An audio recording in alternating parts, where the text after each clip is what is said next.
આંતરરાષ્ટ્રીય મહિલા દિન દર વર્ષે 8મી માર્ચના દિવસે સમગ્ર વિશ્વમાં મનાવવામાં આવે છે। આ દિવસ ઉજવવા પાછળનો હેતુ વિશ્વની અડધી જનસંખ્યા એટલે કે નારી ઉત્કર્ષ માટે લોકજાગૃતિ લાવવાનો છે।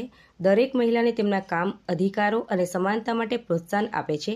તે તેમના અધિકારો અને સામાજિક, આર્થિક અને સાંસ્કૃતિક પાસાઓમાં તેમની સફળતા અંગેની તેમની હિંમત પણ દર્શાવે છે। ત્યારે અંકલેશ્વરની માતોશ્રી ચેરિટેબલ ટ્રસ્ટ દ્વારા સારડાભવન ટાઉન હોલ ખાતે વિશ્વ મહિલા દિવસની ઉજવણી અંગેના કાર્યક્રમનું આયોજન કરવામાં આવ્યું હતું, જેમાં માતોશ્રી ચેરિટેબલ ટ્રસ્ટના પ્રમુખ સંદીપ પટેલ, નગરપાલિકાના પ્રમુખ લલિતાબેન રાજપુરોહિત, ડોક્ટર લતાબેન શ્રોફ, ઉદ્યોગકાર દક્ષાબેન વિઠલાણી અને સામાજિક કાર્યકર કલ્પનાબેન આનંદપુરાની ઉપસ્થિતિમાં યોજાયેલ કાર્યક્રમમાં મોટી સંખ્યામાં મહિલાઓ ઉપસ્થિત રહી હતી અને નગરપાલિકાની સફાઈ કર્મચારી, શિક્ષણ, આરોગ્ય, સ્પોર્ટ્સ, આંગણવાડી, તબીબી સેવા, યોગ, પોલીસ વિભાગ, ટ્રાફિક વિભાગ, આધ્યાત્મિક અને સામાજિક સહિતના ક્ષેત્રમાં કાર્ય કરતી મહિલાઓને ઉપસ્થિત મહાનુભાવોના હસ્તે સન્માનિત કરવામાં આવ્યા હતા।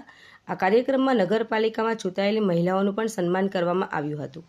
આ મહિલા દિવસની ઉજવણી પ્રસંગે નગરપાલિકાના ઉપપ્રમુખ ભાવેશ કાયસ્થ, કારોબારી અધ્યક્ષ નિલેશ પટેલ, શહેર ભાજપ પ્રમુખ ધર્મેન્દ્ર પુષ્કરણા સહિત માતોશ્રી ચેરિટેબલ ટ્રસ્ટના સભ્યો ઉપસ્થિત રહ્યા હતા।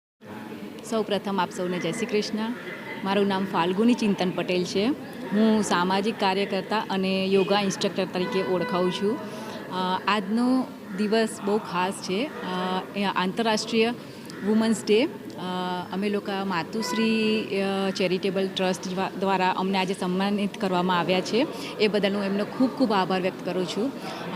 આ ટ્રસ્ટમાં આજે બધી જ કેટેગરીની વુમનનું બહુ જ સારી રીતેથી સન્માન કરવામાં આવ્યું છે। હું પોતાને ખૂબ ભાગ્યશાળી માનું છું કે આજે મને સામાજિક કાર્ય કરવા બદલ સન્માનિત કરવામાં આવી છે। હું સૌનો ખૂબ આભાર વ્યક્ત કરું છું। Thank you. 8 માર્ચ આજે international women's day. Matrushri charitable trust દ્વારા આજે અંકલેશ્વર અને વિવિધ ક્ષેત્રના અલગ અલગ ફિલ્ડમાં કામ કરતા મહિલાઓને 23 થી 24 મહિલાઓને આજે અમે અહીંયા અંકલેશ્વર ટાઉન હોલ ખાતે બોલાવીને એમનું સન્માન કર્યું છે। એમાં સફાઈ કામદાર હોય, ટીચર્સ હોય, સોશિયલ વર્કર હોય, અલગ અલગ ક્ષેત્રના જે કોઈ ક્ષેત્ર બાકી જ નહીં, બધાને બોલાવીને આજે અમે એમનું સન્માન કર્યું છે। માતૃશ્રી ચેરિટેબલ ટ્રસ્ટ આજે આ એમનું સન્માન કરીને ગૌરવ અનુભવે છે અને આવનારા સમયમાં પણ આ બહેનોને કંઈ પણ એમના ક્ષેત્રમાં કામ હશે, માતૃશ્રી ચેરિટેબલ ટ્રસ્ટ એમના માટે ઊભું છે અને બીજી પણ સેવાઓ માટે માતૃશ્રી ટ્રસ્ટ એ હંમેશા જાગૃત રહેશે એની હું ખાતરી આપું છું।